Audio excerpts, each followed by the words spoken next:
Ah, Yeah, good afternoon, everybody. I am back with Ananta due to popular demand, and also we said we would record another video. So hello, welcome Ananta. hello. Thank you. Lovely to be here Yeah. again. Yeah.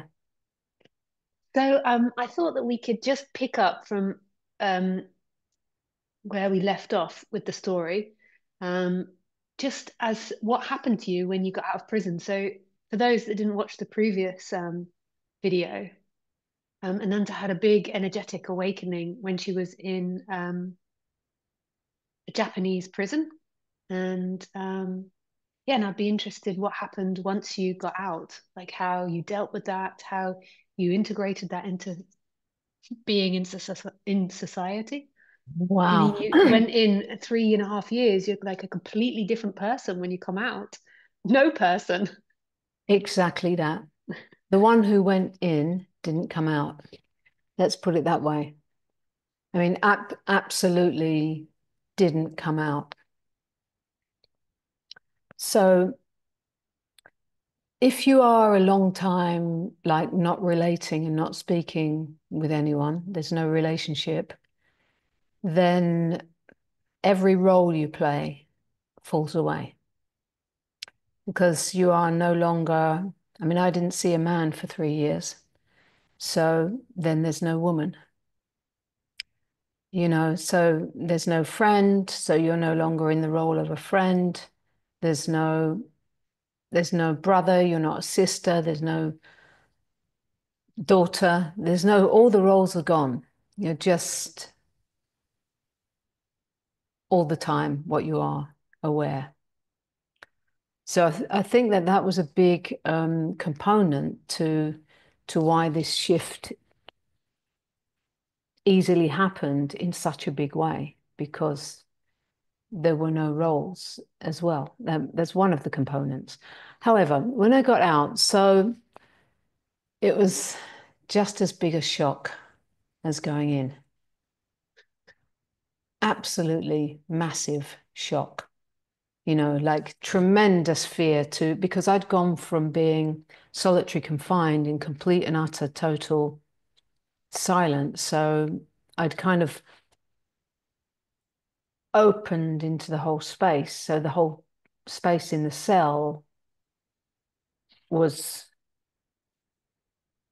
was me, right? So getting moved from there, I got moved straight away into a cell with 10 in uh, in Tokyo. Waited there for a couple of weeks with 10 people all talking at the same time, all in different languages. So this was, it was really anyway, when I got deported, which is a whole story in itself. Arriving back in England, broken teeth, hair all broken, and Why were your teeth broken?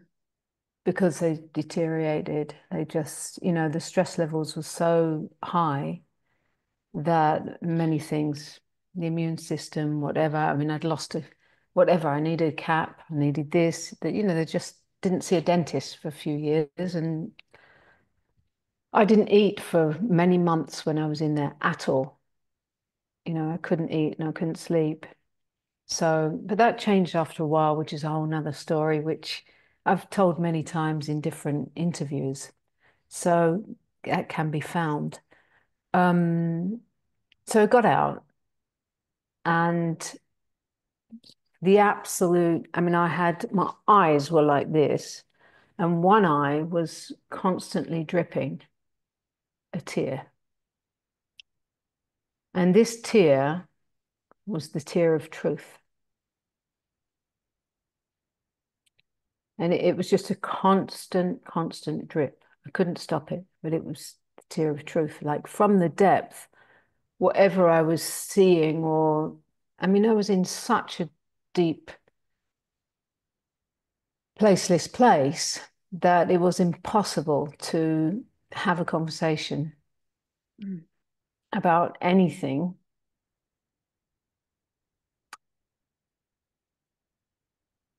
of this world because, my brother picked me up at Gatwick and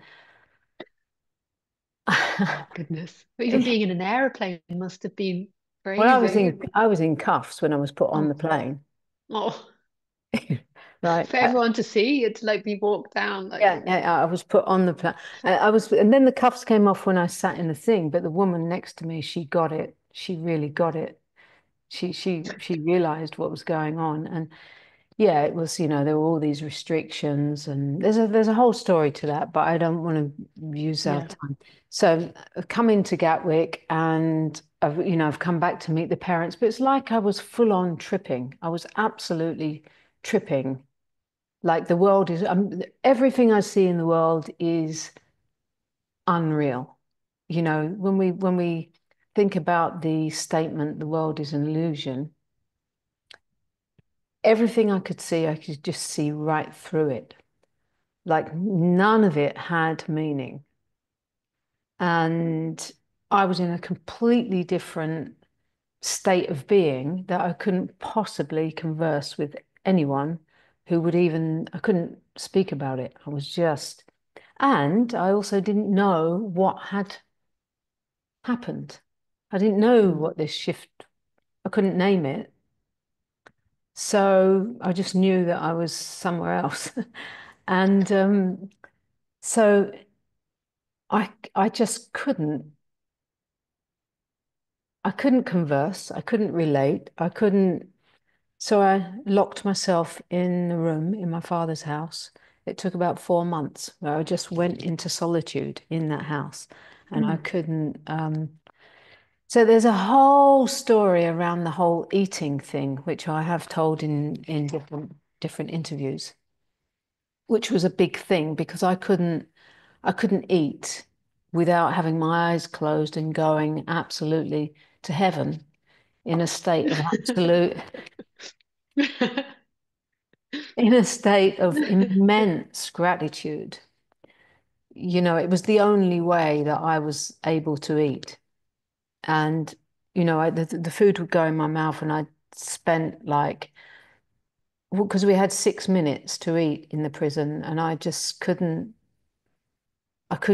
everyone was like a mad dog, like, and I just couldn't get into that. So after a few months, I was taking like 1 teaspoon of food and close my eyes and start chewing and chewing and chewing and chewing and chewing and going with it until it became liquid. And in that process was the immense gratitude of where it originated from, how it was grown, who carried it, who cooked it, until it arrived on the plate. So by the end of the 6 minutes, every single meal, I was in absolute, and then they give the signal, stop, and you have to give all the plates. And there's this sound that I'll never forget, like the silence of the lambs.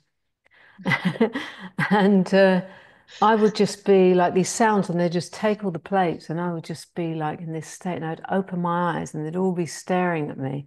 But I was in a state of absolute bliss.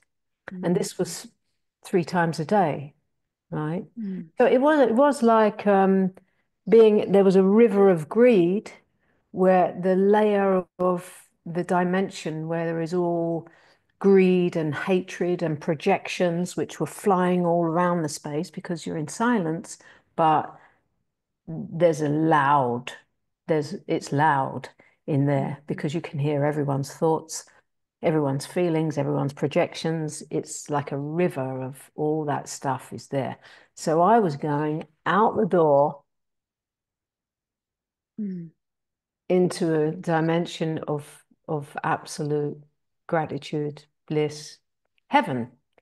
So 3 times a day there. So I remained in that state. And so when I got out, I couldn't sit at the dinner table and eat with it was my father and his new partner. I couldn't sit there and eat with them and talk about what the news on the TV and da da da da da. It was just impossible. It was like, so I was trying to pretend to play the game of being someone in a family, a daughter, but at the same time, I was like, this is unreal, Yeah. get me back in the cell. Yeah, you're like falling through all the cracks. That's really interesting because that actually happened to me, but just in a different way. Like I found it very difficult. This one th well, there was a few, but one of them was sitting at a dinner table and eating with people. And still now, I don't particularly like going out for Took dinner me with two people. years. The only way I could do it was turn around and face the wall with the eyes closed. That's so It amazing. took 2 years. But when And we ate together, when I came to your house, I don't know if you remember this, we actually ate together and we both sat in silence and like you gave me bread with this amazing sandwich. Do you remember? oh, vaguely, yeah. And we sat in silence, like, and I was like, oh, thank God she doesn't want to talk either. And so I was just like, oh, yes. Just going on a journey, like, Yeah. oh, the connection, because this is your first connection with anything Yeah. is with Yeah. the food, and how we connect Yeah. with that is how we connect with everything, right? Yeah. So Yeah. yeah, it took 2 years. I couldn't, I mean, I would have to excuse myself, I'd have, when people kind of invited me to thing, I'd just say like, you know, I just need to close my eyes and face the wall. And they were like, okay. And I could hear them whispering, like, she'll get over it.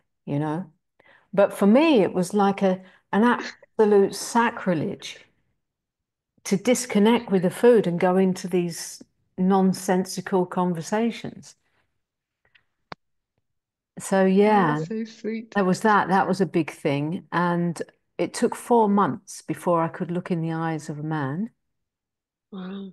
Couldn't. I looked down at the floor, because we had to look away if someone else passed us in the prison. Mm. So yeah, I had ongoing nightmares, always thinking that I'd wake up in the middle of the night feeling like the guards were looking through the window, you know, Right. Yeah. and the paranoia, the high alert of being all the time like switched on, aware of everybody else's thoughts, Yeah. you know, and it was fucking intense because I was processing everybody's thoughts that they didn't Yeah. even know they had. Do you know what I Yeah. mean? Yeah. So, and I really felt like I can't relate to this world. I was seeing people running all over the place, going nowhere, all running in a rush, going nowhere. And I thought, what are they, what are they doing? Like there's a planet turning in space and they're all rushing to get somewhere and there's nowhere to go. Yeah. So it was And difficult. was there um a lot of trauma from Absolutely. in the The body body is absolutely, absolutely, yes, yes. And and paranoia, like the police would come for you again, or no, that? not like that. But I was being watched 24/7. Right. So when you're being watched 24/7, you're always in accordance to, like, Yeah. do you know what I mean? So for that to drop off took a while to just feel like there's, there's no one watching. So Mm. I'd wake up in the middle of the night and I'd have nightmares of like people peering through the windows and stuff. But anyway, that took a few months. But the wonderful, wonderful thing is, well, after 4 months, I looked in the eyes of a man. It was amazing. Something really amazing that I'd like to mention about the incredible, incredible intelligence of our system. So I didn't bleed all the time I was in there. I didn't have periods. And 2 weeks, no, like you never know when someone's getting out. I didn't have a date to get out.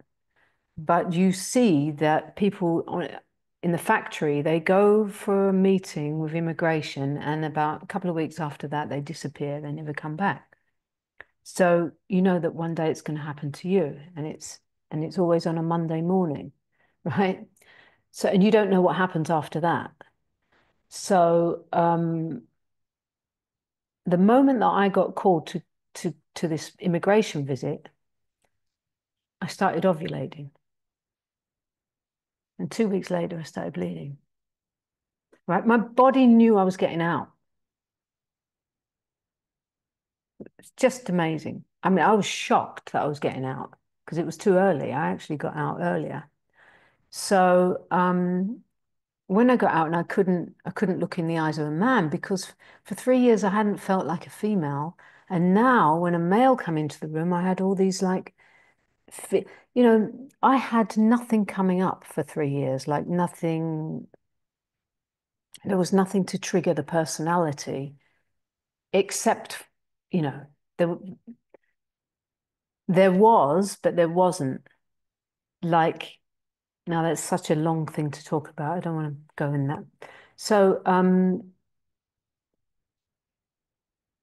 as there'd been a long period of time where I was just aware, just being here now, aware, there was no feelings of like shy or uh, any of these things. The moment that I started to see men again, I started to experience feelings of shy and all the feelings that come like when a man looks at you. You know, these feelings started coming up, and I was like, ooh, ooh, like, ooh, what's that? What's that? Because I could see that I'm not doing any of that. I could see that I had no control over it. And I could see that it was nothing to do with me. And yet here I am experiencing it. So after 4 months, there was this shift in my energetic shift in my whole system where it was just time. And I looked up and looked in the eyes of a man.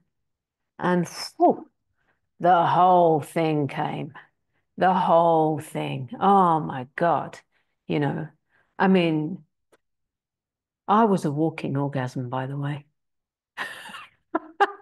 I was like, because that's actually what we are, right? So my system was very much in a tantric living experience. So when I say that, I mean at one with all that is, like energetically merged with all that is in this like,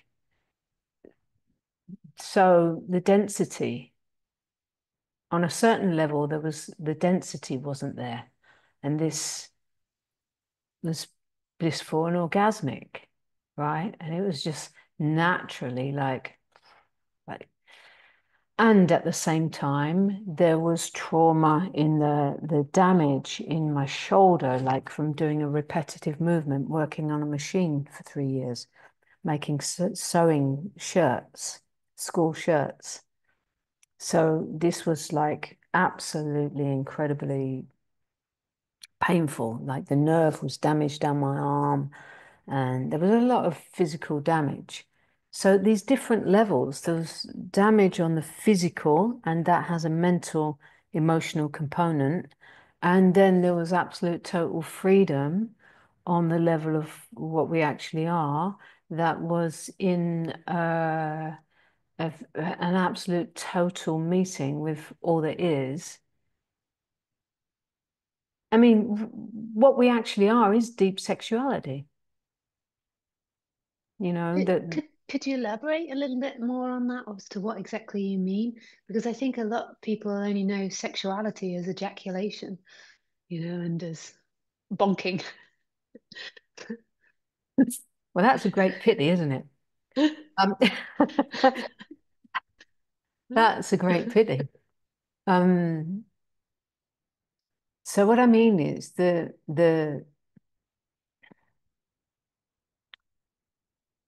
creation of all that is, the creative source of all that is pure sexuality without the act. So it's already making love with itself. It's already making love with itself before the sexual act of these bodies. So it's already creating all the time. It's created all this. It's created all that is, all the trees, all the animals, all the birds, all the every form is a pure creativity out of the lovemaking of existence, I like to call it. So this energy is pure creation. So when we talk about, say, Tantra, it's actually called something. It's called Tantra vision, the Tantra vision. However, it was there before it was called Tantra, right? Someone had to call it that, but it was already there, of course. Just as you and I, woman and man, is here, but it was here before it was called that. Yeah. Right. So the Tantra vision is a way to explain it and is a vehicle to I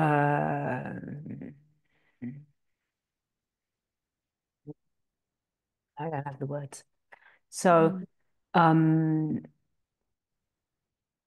when we are in the sexual meeting, when we come together in the sexual meeting and there is a complete merging, a meeting of what we actually are, then the separation is gone. And the energy is just one movement. And as it moves as one movement, it then merges with all creation and all that is as the lovemaking of existence. So there's a certain point where the experience of two people making love disappears into one and then into the one, the all that is. And it's like a doorway through the doorway of the sexuality between two that lets go into the one, opens into the cosmic orgasm. All right. And this is the ultimate lovemaking of existence, godliness, making love with itself, I like to say. Right. So where was I? Where did I start saying that for? Um, well, you were saying that Spoon. because Yeah. Where's my spoon? Mm. you just I was totally saying. tranced me in the like cosmic orgasm, and then you have to go to before. So I've got it now. I've got it. So why I was speaking of that, because I was saying on one level, I was absolutely a walking orgasm. So all that is as godliness itself. And on another level, I was all damaged and there was suffering in the body mind. So I think an important point is that this was all here at the same time, Yeah, that's right? amazing. So this is an important point Mm. because actually the truth is it is all here at the same time, right now, depending on where we are residing and attending to, and yeah. So what did I do with all of that? Is a really good question. I saw that comment. What did I do with all that? And is there spiritual bypassing? I love that comment. Yeah, yeah. Yeah. I wish I had my Oh yeah, screen. somebody commented about that, didn't they? Yeah, yeah. And I love that comment because, I don't think I could ever be. Not that I was being accused of that, but I'm very much a body type, Yeah. right? So what did I do? Within 6 months, I was back in India, back in Pune, Oh, yeah. rocking it, right? But Yeah. I went with all this damage. And I went to back to Thailand and met with all my friends who knew me before. And now I'm meeting them again, but the one they knew before wasn't here. And there was no way that I could explain where I was. So I didn't talk about it at all Mm. with anyone. There was nobody I could talk. It's not like now there's all these non-duality meetings and there's all this Mm. satsang. No, there was nobody I could talk about with Mm. this. And did they notice a difference? Sure. They notice, I mean, I did talk about deep things, but I think it was often too deep. I had this one tear dropping. Someone would just say something. I remember I'd go with my mum for lunch somewhere and they'd just say something, on the superficial level, and I would like penetrate it to its depth. And they would be like, okay, like she'll get over it. Yeah. So it was kind of seemed like I had a lot of healing to do because I was saying like really weird stuff.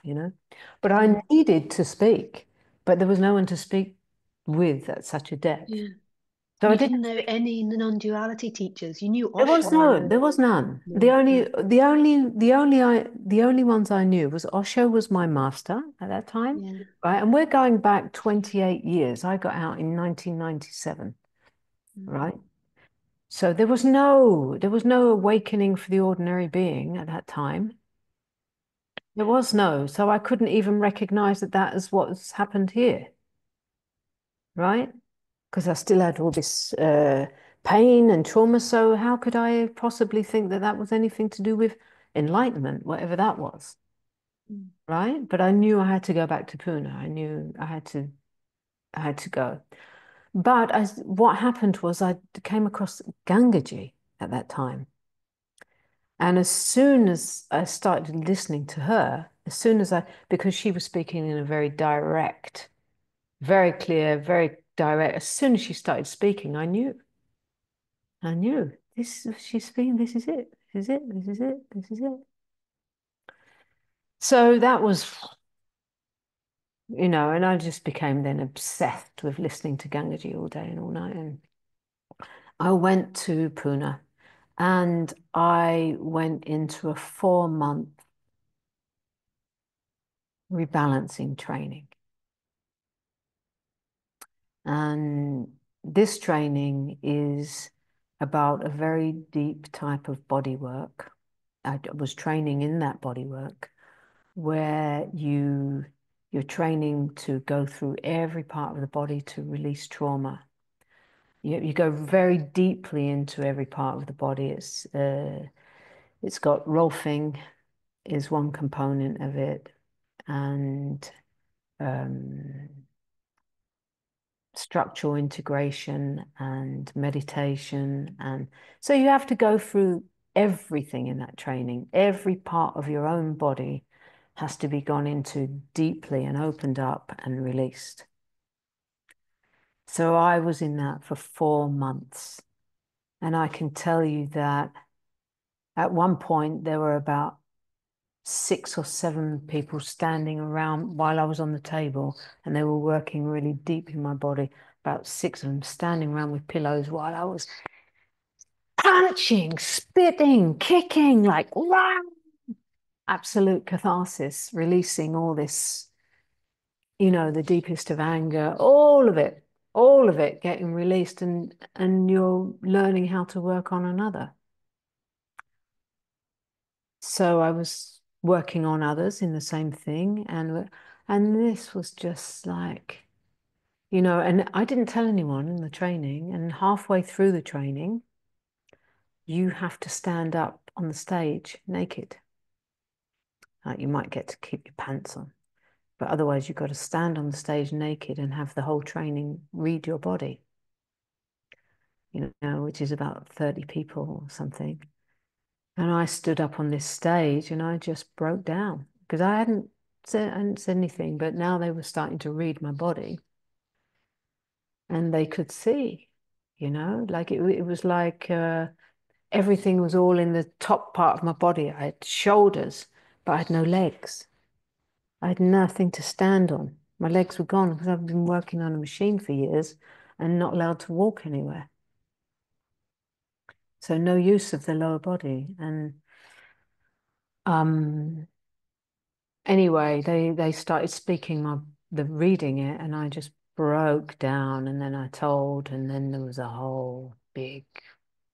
It all had to come out, which was fantastic. It was fantastic. I had to find my voice again because my voice was so small and so low, like hardly could speak, because I hadn't spoken.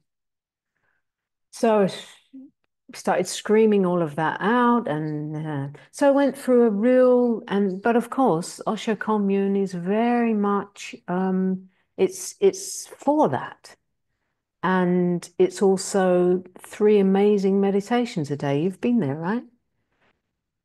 Yeah, Yeah, it's phenomenal, Osho Ashram. I know there's a lot of controversy around him, but for me, for healing going there, I found it really phenomenal. it was I mean, incredible. it's very different, and some people might not agree with the tactics. Like I told someone recently about my experience, and they were like, "That's abusive," but I found it phenomenal. It like really, Absolutely, like I absolutely. I didn't didn't see know it as left a or yeah, right, you know. yeah, I never was interested in all the stories. no, No, I'm telling a just story now, what it does but I here. didn't care. I didn't care Yeah. about all the stories. I knew that what I needed was there.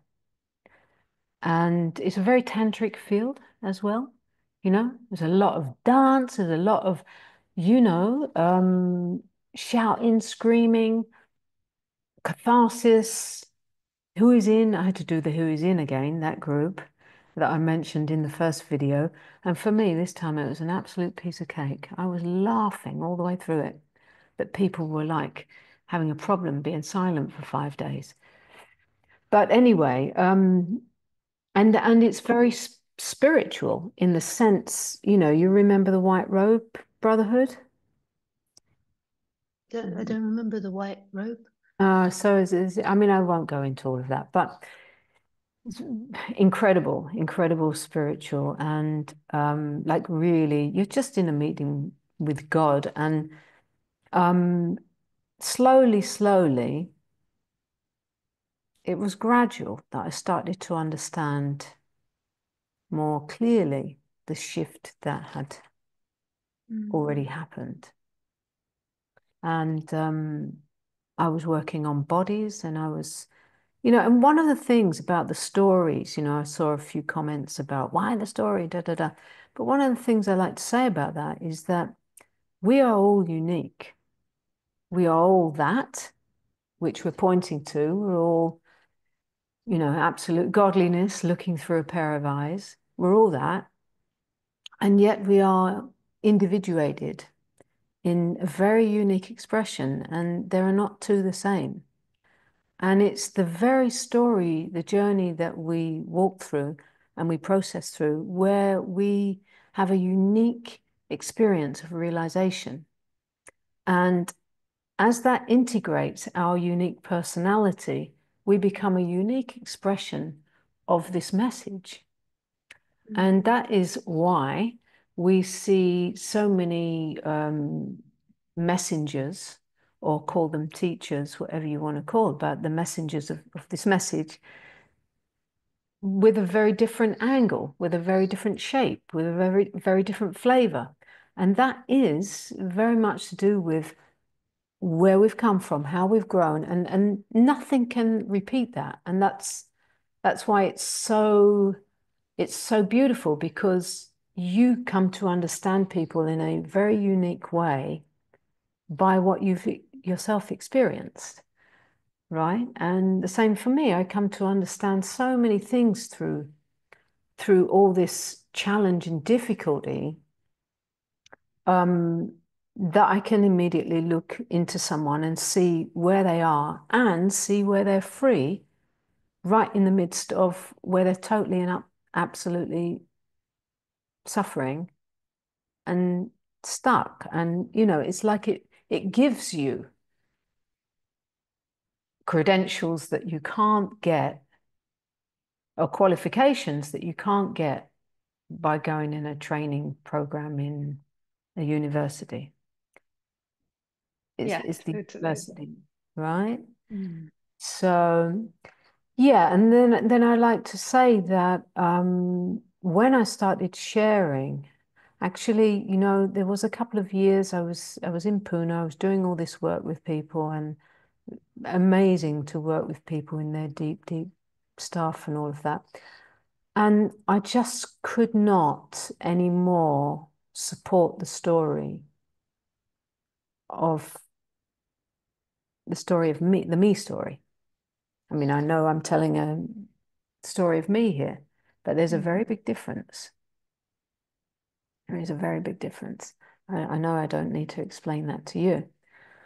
But when I had people on my table, like coming on my bodywork table, and they would be going through, say, something that happened to them when they were 3, some trauma that happened, and they'd be reliving some kind of abuse, and it would all come out, and I'd be like working with it. It became very obvious to me that unless they came to the point of recognition of who they actually are, that would be never ending. There'd be another part of the trauma and another part of the trauma, and then it would just keep going round because it's the me story. It all happened to me. And if that identity is not seen through, then there's no way to experience all of that in freedom. So in the midst of all of this, I had came across Delano, which some of you might have heard, who was in Pune, and she was the only one around at that time. She was giving satsang intensive, and yeah, I mean, it came my way, of course, and I went to her, and she's just amazing, amazing, amazing, crazy, amazing, wonderful, very unique, incredible, powerful, crazy, amazing. And the very first, she has a particular way. You can't ask a question for the first 9 investigations. And in the first investigation, when I walked in there and she does the direct inquiry of who am I, as soon as she started to speak it, I was like, bang. It was what she calls the drops into the ocean. The drop dropped, and it was just absolutely, absolutely, absolutely confirmed. I dropped into the ocean, and I could not stop the tears, crying and crying for hours and hours and hours. But this is not a needed for awakening. This was just absolute relief of the confirmation of knowing what I've always known, being confirmed, and seeing and seeing and seeing and seeing all the moments of the life that this was already known, because it is already what we are. And so it is already known. And as it was being confirmed and confirmed, I just was opening and opening and opening into the all that is, into absolute, absolute bliss, absolute, absolute. And it's very, very tantric. This is tantric. Tantra is not all about sex and feathers and dressing up and yoni massage. It's the whole of existence in a lovemaking with itself all inclusively. So there's a very important point I'd like to share about the all inclusively, because I was in a relationship at that time. It was my first relation. It was my first relationship after I got out. It wasn't my first lovemaking. It was my first long-term relationship. And I was living with him at the time, and he was so angry that we were both in this Delano thing together, and that I'd opened into.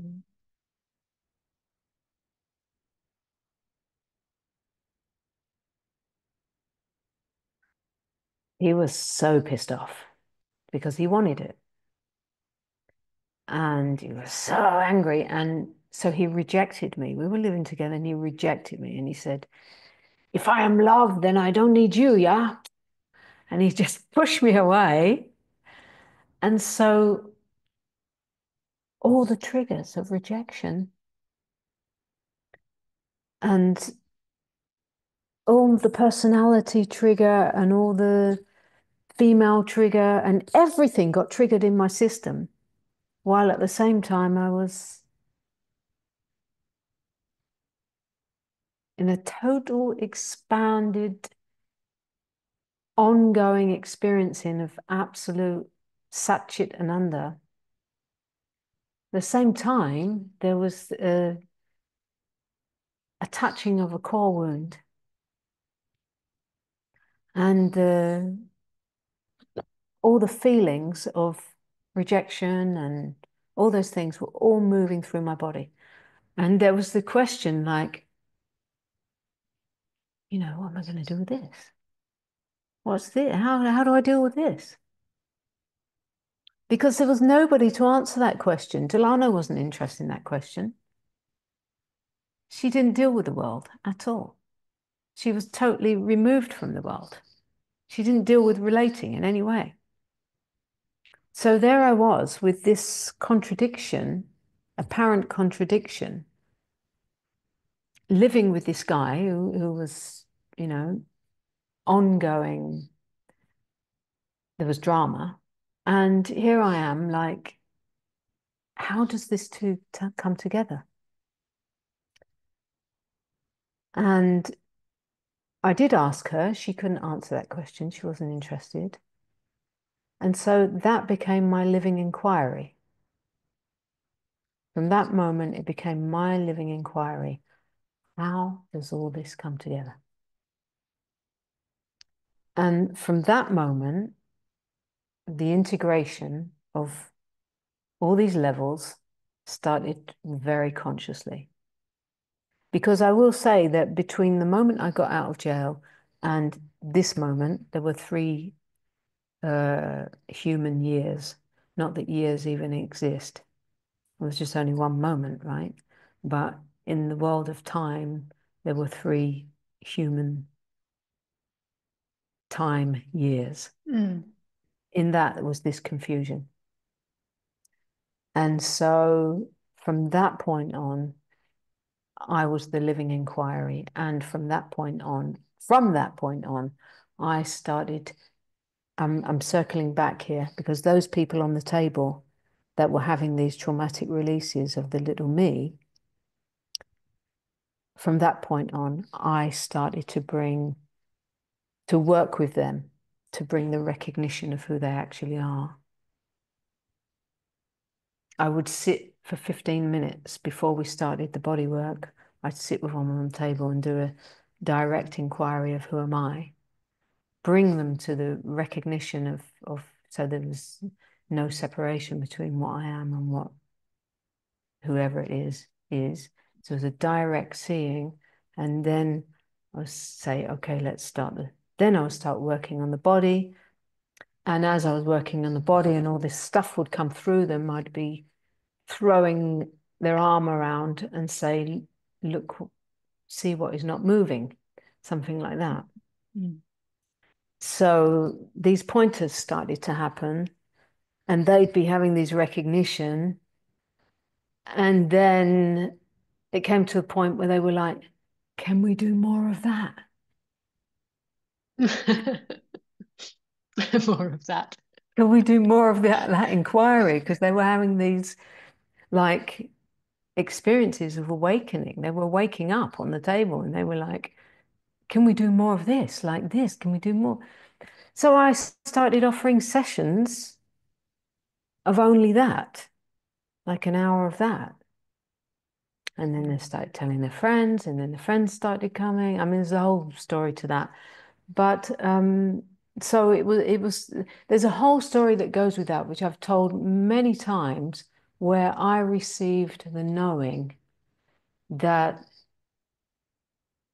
I'm made for this. I'm made for this delivery. I'm made for this work. All of what I've ever been through is for this.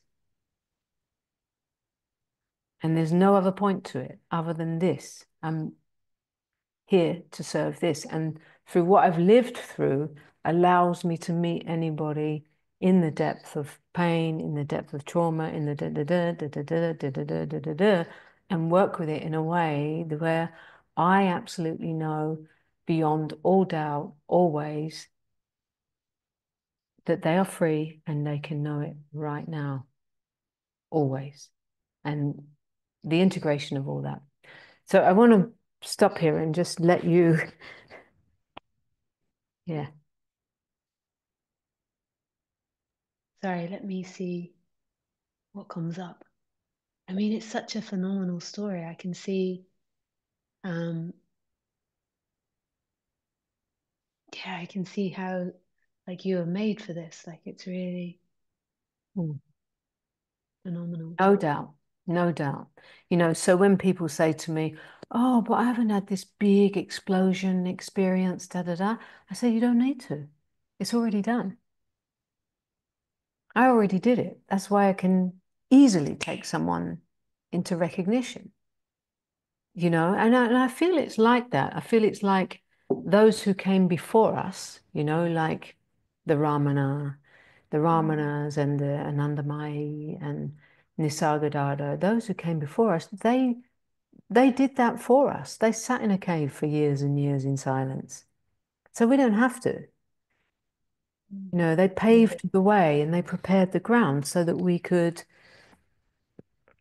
more easily receive, and it feels to me like the evolution of that is that now you and I, ordinary beings, are able to transmit this to more and more and more ordinary until it becomes mainstream. Mm. Yeah, Yeah, certainly. I mean, that's such a beautiful idea. They've already done it for us because there is no separation. exactly. Like, Exactly. Yeah. So it's been done. And, like I bow to that. I bow to all that's been done. And somehow moving in this life now, arriving as an elder, which is even a shock. It's a shock, really. I never expected to age. What's that? But arriving as an elder and then seeing more and more young ones starting to pop and mm, starting to teach and seeing how it's become so easily available. yeah. And still, there are different levels of depth because Mm, this, as you know, when you pop, this realization is the beginning. mm, And it just deepens and deepens and deepens and deepens. And it's an endless deepening, right? yeah. Yeah, Nisargadatta says, which I always really love, that for the personal consciousness, whatever that is, but it means like the manifest consciousness, its role is to infinitely expand. So it's Exactly. it's really that on the Exactly. on the human world or whatever that is, like it's always It's this always evolving, expanding. Yeah. always growing. Yeah. And that's beautiful because there's no arrival point. No. Yeah. And we used to, this the thing is most of, I think, our work is removing illusions because it's only the illusions that are in the way of what already knows itself, Mm. right? And it's the same. Yeah, go ahead. And in your experience, you find that people often have to do trauma work before or settle down the person before, or do you feel like that doesn't matter? It's really just dependent, it's karma or whatever you call it as to whether. I would say that if it's not done before, it will need to be done after.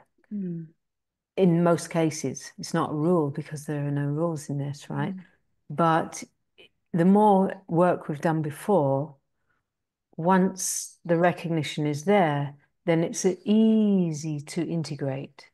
It's much more mm, easy. But if there hasn't been any work before, and then there's a recognition, it's like, oh, now all this stuff is now got to become conscious, all mm, the ways and behaviors and patterning and all of mm. that. Yeah. And you find that people, so if that happens, they have the pop and then they have to do the shadow work afterwards or the trauma work afterwards. Do you find that there is a lot of falling asleep and waking back up again, or you find that they're pretty clear throughout that? Um, I I see most of the time is that people go in and out. So, but that's because they base it on experience.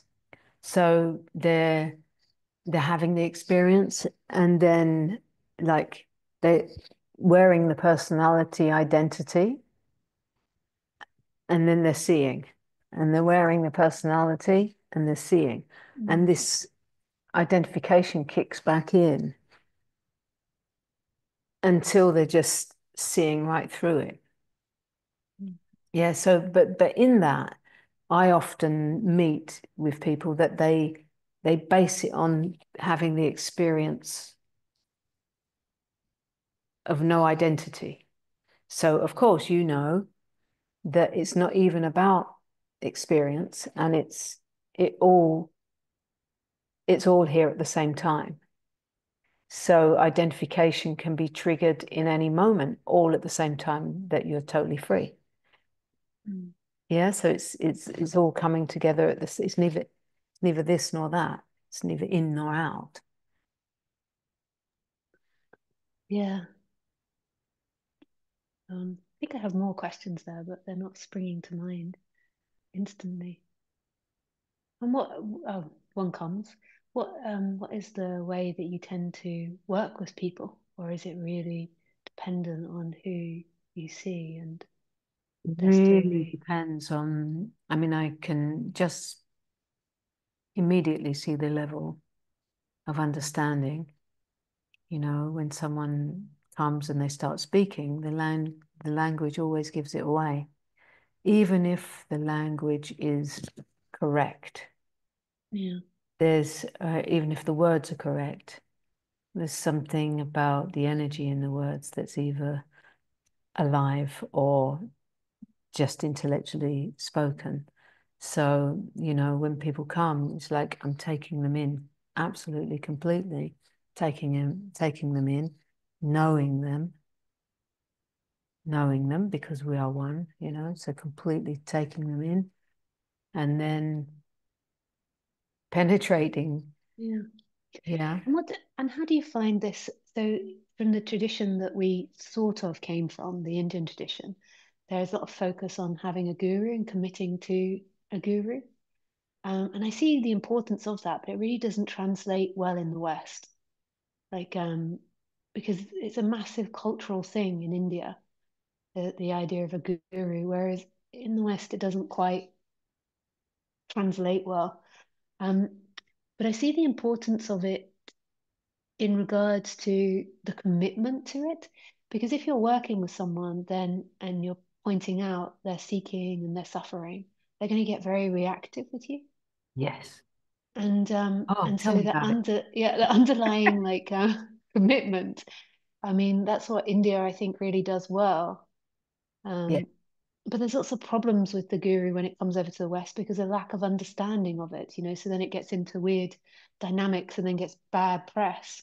Yeah. Okay.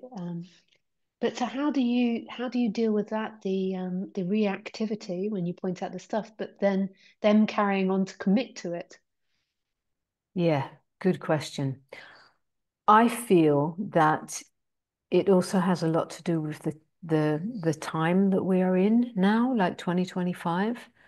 Like the era of the guru disciple is over and done. And I was speaking that when I first started speaking in Pune. I used to hold satsangs in Pune in 2004. 2003, 2004, I started holding satsangs in Pune. Many people came. It was full, and it was so beautiful because, as you say, it had that Indian flavor. So it was really the satsang setup. Very, very beautiful. And I was speaking that then because I was seeing that it had become available to anybody and everybody and not just to the guru on the mountain Mm, or the guru in the cave.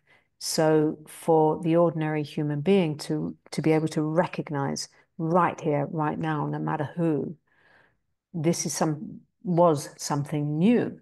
You know, when I started giving these sessions in year 2000, it was something new to be able to bring someone just immediately into direct seeing. And but what was missing in that, and still often is the readiness to value what is recognized, the value of that, right? So I feel that unless we've come along a real journey, the recognition is easy, but the valuing of that is something else. So how much that is valued is going to determine how willing the ego self is going to bow down to that, right? So in our past times, that was the role of the guru disciple, is that the guru played the role of being there as a symbol of absolute truth. And the disciple, in recognizing that absolute truth, bowed down its ego self in service to something higher. So that role is very, very beautiful, and I lived through that journey myself. But I feel that it's going out. It's not of our times anymore, even if it's still around. It's not working. It's, we see a lot of being called out, because these kind of behaviors of no integration, and we're seeing a lot of that stuff. However, the message has now kind of come into the West and been made available much more easily. However, it's a very fine line, a very fine line, because the separate self getting the experience of direct recognition, recognizing I am that. So why should I'm the same as the teacher. I'm the same as there's nobody else. There's only an I am that. There can be, and there often is, coming along, because you know as well as I do, that even with this, what you call the energetic awakening, the small self-ego personality is always walking by the side, always walking along the side, waiting for the moment you're not looking to step in and re-identify, right? So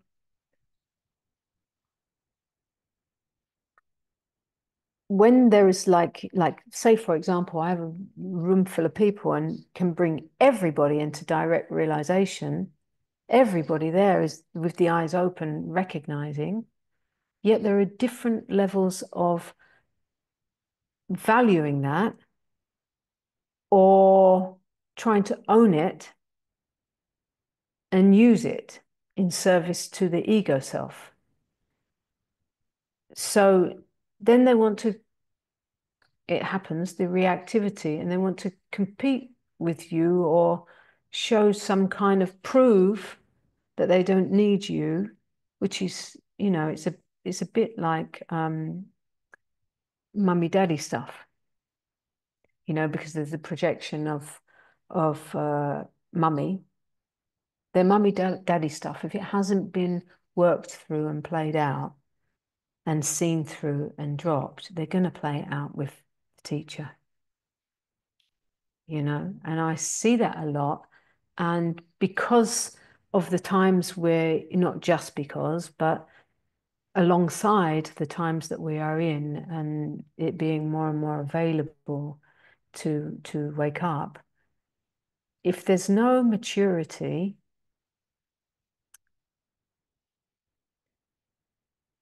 there's no, as you call it, the energetic shift, there's no real, the drop drops into the ocean and the opening of the being. There is often still the identifying with the awakened position. And then they've got all the words, they've got the intellectual understanding, they've got all the right words, and now they want to challenge you because deep, deep, deep down, there's some unworthiness that hasn't been resolved. So now they've got to prove that they're worthy, and you are, if they can prove it with you, then they take their power. This is something that I see in the arena, one of the components. Yeah. I don't know if that answers what you are. Yeah, totally. Yeah, what I would call it is like the seeking energy, like coming back, and then they're seeking to be something. So they're seeking to be better than you or to have power. And what's so fascinating is it's so invisible to them. Like so, like they really project, I'm the same now as Ananta. Like I Yeah. had the same realization. And because they've, because like you see, they've had that clear seeing, but it's just not been what I would say energetically integrated. There's no integration. Yeah. And as you know, this needs integrating. You Mm, can't just have the experience and that's it.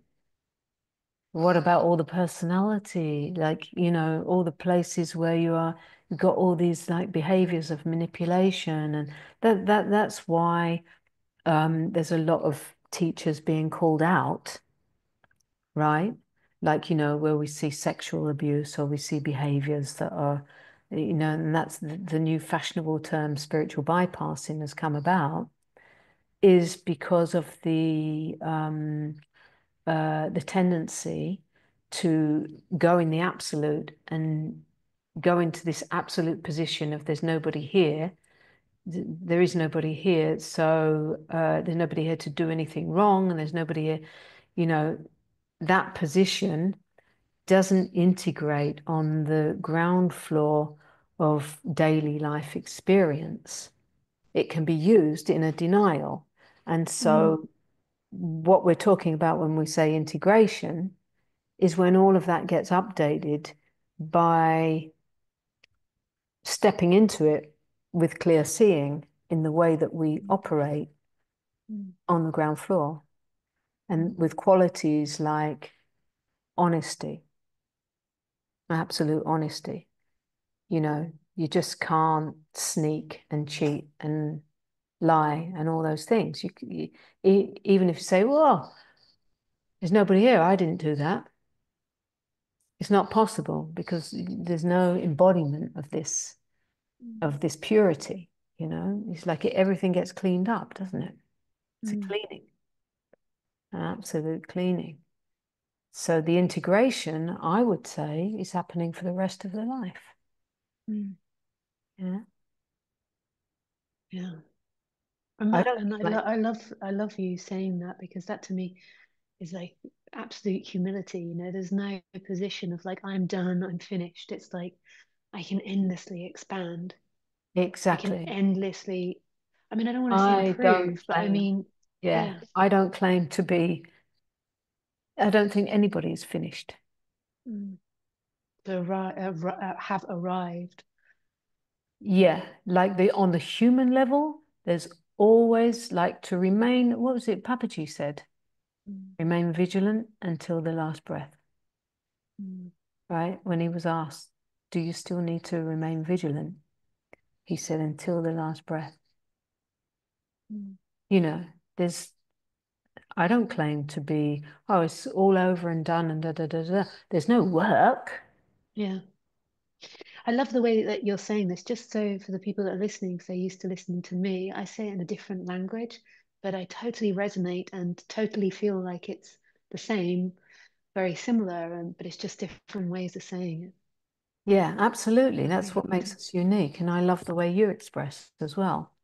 Like mm, it's fascinating. Like I watch you and go, wow, like, wow, No, really, because it's so unique and that's the mm. beauty, Yeah, right? yeah, it's so unique. Yeah, nice. I think maybe we should come to an end again. Maybe there is more. We've talked about doing a live stream together and doing questions, but maybe there's more we do, after we put it out and we see how people respond. Yeah. But yeah, what have you got coming up? Like what is there people how can people interact and work with you? Well, as you know, I have a retreat coming up, but I don't know whether this will be viewed before. But that's Yeah, I yeah, think so. I'll put it out in a couple of weeks. yeah. Well, that's happening in a month from now.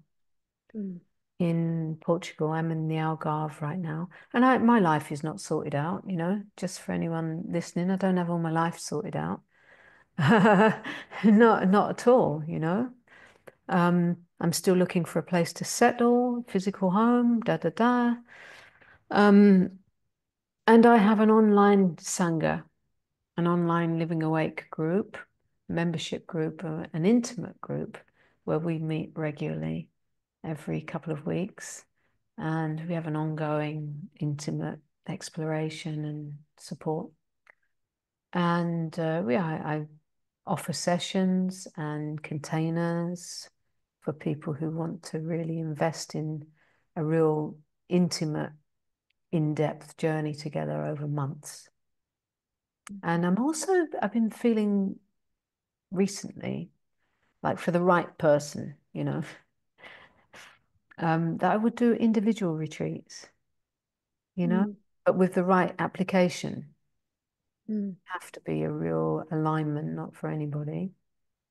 Um, and yeah, I run retreats at least a couple of times a year. And I think that's really beautiful to do individual ones. I've often thought about that and thought about working with like some form of yoga or body work teacher as well. yeah, yeah, I think this could be really, really powerful, and especially because you are often in such beautiful, spacious countries yeah. like Portugal. I've done it before. I've done Mm, amazing individual. yeah, Yeah, because people are so, I mean, one thing that surprises me, like I liked a lot of silence on retreats, and just in person, I like a lot of silence. I yeah. noticed that that's really challenging for a lot of people, you know. But before I got into non-duality, I was practicing Buddhist, so I was so used to going on to silent retreats and being in silence. Exactly. And so to do these like individual retreats where you really have to face yourself in silence, but you've got somebody that's guiding you and helping you to keep that commitment, Yeah, really beautiful. yeah. It's very beautiful and tailored to Mm, the particular person's yeah. level and ability. And no, it's Mm. very, very, very beautiful. And yeah, there's as you were speaking, there's something um yeah, the silence. You know, all my retreats are in silence. There's only The talk. whole thing. Yeah, the whole thing. Mm. The only talking is in the sessions, which are very intense, you know, which you might get. I mean, I'm kind of intense. Um, um, yeah, so it's they're all in silence, and it really, really, I can't believe, you know, it was like being in prison. You're waiting for the guards not to look to whisper, and how they just want to chat. Yeah, It's just like, yeah. you know, My events where there's speaking are more popular. really. Yeah. If I put silence on the less popular. Wow, amazing. Perhaps there should be like a couple of hours where they can go and Mm. I'll consider that. I think it's also because, and I partly understand it. So I do that. I have hours where people can speak for a couple of hours on some Ah, days. I've never But done that. I'm I think strict. it's, I'm like a prison guard. yeah. Yeah. I think it's because that often people are very isolated. So when they go on retreat, Ah, they they want to meet other like-minded people. right. You know, they're very isolated. You know, they've not like us that, you know, in our 20s, we were traveling, we were going on retreats, we were meeting so many people in this, you know, especially in India, you know, in Pune, um, yeah, in Thailand, so many spiritual people. Whereas a lot of people that come on retreats, you know, are living a 9 to 5 job with a family. Ah, And so they don't have the opportunity to speak about that. So then good to go on point. retreat and meet like-minded people and then Yeah. be in And silence, I'm they're like, like, you're gonna get yeah, punished. yeah. But You'll be not all sitting of them. there. There's some that aren't like that. But yeah, there's No, some. yeah, no, it's good. It's a Mm, good point. Yeah, thank you. I will mm, consider that. Yeah. yeah. And often, like the retreat I've got coming up in next month, it's non-residential. So they get their own Airbnbs around the villa that I've rented. So they can actually meet in the evening and do whatever. I'm Yeah. not, I'm not Yeah. walking around the Yeah. Algarve like watching them, looking through their windows or anything like that. Yeah. But I Yeah. think it's such a beautiful thing to do a silent retreat. Like, if anybody has got time at Easter and wants to do a silent retreat, like, go for it with Ananta. It's just such a beautiful thing to do. It blew my mind, like learning how to be in silence. It was such Wow. an important part in my early 20s. I was so uncomfortable in silence and Wow. not having something to do, to learn how to be Right. silent Oh, and I not do loved it. something. Yeah. Yeah, I love it. Yeah. I was, when I got out of jail, I was like, oh, now I got to hear them all. Do you know what I mean? I didn't have to listen to them. I could hear it in the silence, the thoughts and stuff, but now I've got to actually listen to all those, and that's secretly why I put it inside. I don't want to listen to them.